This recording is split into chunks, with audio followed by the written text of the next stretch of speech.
কে বানিয়েছি খেসারি ডালের বড়ার টক। গরমের দুপুরে কিন্তু নিরামিষ দিনে এরকম কিন্তু রান্না খেতে খুবই ভালো লাগে। দেখতে থাকুন আমার রেসিপিটা আমি কিভাবে বানিয়েছি। এটা আমি গরম ভাতের সঙ্গে পরিবেশন করে দেবো। যদি ভালো লেগে থাকে তাহলে আমার চ্যানেলে লাইক, শেয়ার, কমেন্ট ও সাবস্ক্রাইব করে দেওয়ার অনুরোধ রইল। কুকিং অর্পিতাতে আপনাদের সবাইকে স্বাগত জানাই। আশা করি আপনারা সবাই ভালো আছেন। আমি আজকে বানাচ্ছি খেসারি ডালের বড়ার টক। মুসুর ডালের বড়াও হয়, কিন্তু মুসুর ডালের থেকে খেসারি ডালের কিন্তু খেতে বেশি ভালো লাগে। আমি যেইভাবে বানাই সেইভাবেই বানিয়ে আপনাদেরকে দেখাচ্ছি। একদম সিম্পল রান্না, দেখতে থাকুন আমি কিভাবে। আমি নিয়েছি এখানে খেসারি ডাল। খেসারি ডালটা কিন্তু আমি আগে থেকে কিন্তু ভিজিয়ে রেখেছিলাম 4-5 ঘন্টার জন্য। আমি পরিষ্কার করে ধুয়ে নিয়েছি, আর এর মধ্যে দিয়েছি আমি 3টে শুকনো লঙ্কা।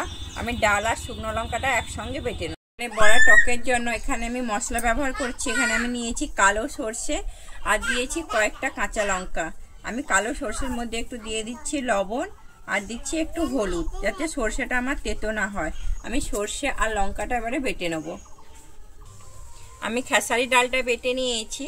আমি খেসারি ডালের মধ্যে এবারে দিয়ে দিচ্ছি পরিমাণ মতো লবণ। লবণটা অবশ্যই আপনারা আপনাদের পরিমাণ অনুযায়ী দেখে দেবেন। আর দিচ্ছি হলুদ দিয়ে আমি খেসারি ডালটাকে কিন্তু খুব ভালোভাবে এইভাবে ফাটতে থাকবো। খেসারি ডালটা কিন্তু যত ফাটবো বড়াটা কিন্তু তত ফুলে উঠবে আর নরম হবে। আমি ডালটা কিন্তু খুব ভালোভাবে ফেটিয়ে নিয়েছি। আমি এরপরে এটাকে ভেজে নেব। আমি যে সর্ষে আর লঙ্কাটা বেটেছিলাম, আমি কিন্তু সর্ষেটা ছেঁকে দেবো, তাই আমি আগেই কিন্তু ছেঁকে নিচ্ছি। ছেঁকে দিলে কিন্তু সর্ষের খোসাগুলো যাবে না, খোসাগুলো বাদ হয়ে যাবে, খেতে কিন্তু ভালো লাগবে টকটা।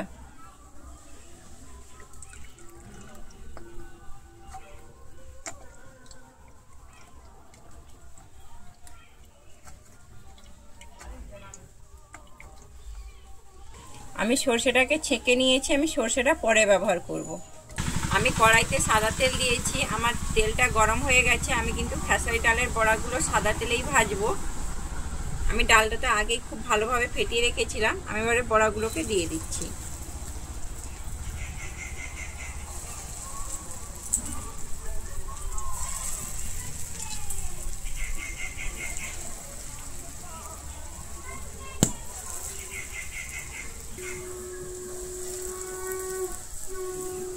আমি কিন্তু আর বাদ বাকিগুলো আর একবার ভাজবো। বড়াগুলো কিন্তু অবশ্যই হালকা আঁচে ভাজতে হবে, না হলে কিন্তু পুড়ে যাবে আর ভেতরটা কাঁচা থেকে যাবে। আমার কিন্তু বড়াগুলো নিচে থেকে খুব ভালোভাবে ফুলে উঠেছে। আমি এবারে কিন্তু উল্টে নেব।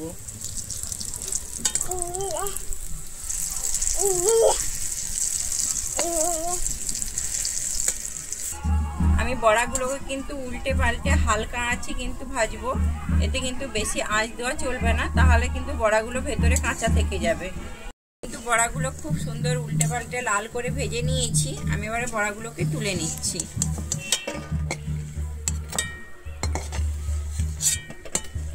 কিন্তু একইভাবে ভেজে নেব।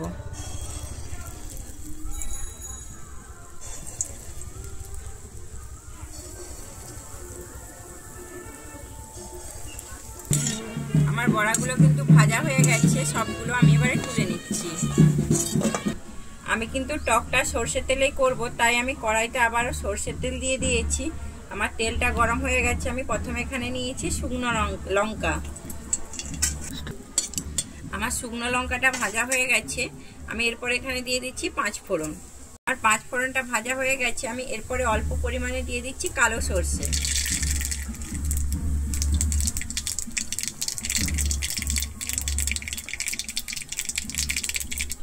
আমি সর্ষে আর 5 ফোড়নটা কিন্তু খুব ভালোভাবে ভেজে নিয়েছি। আমি এরপর এখানে নিয়েছি আমচুর। আমি এখানে 4টা আমচুর নিয়েছি। আমচুরটা কিন্তু আমি জলে আগে থেকে ভিজিয়ে রেখেছিলাম। আমি এরপরে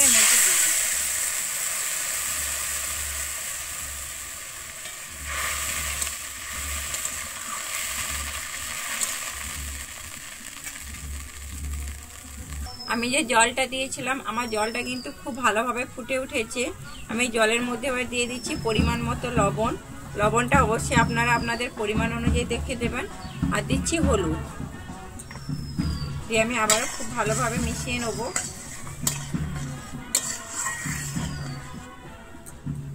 আমি এরপরে দিয়ে দিচ্ছি এখানে সর্ষেটা যে আমি বেটেছিলাম সেই জলটা আমি এর মধ্যে দিয়ে দিচ্ছি। এবার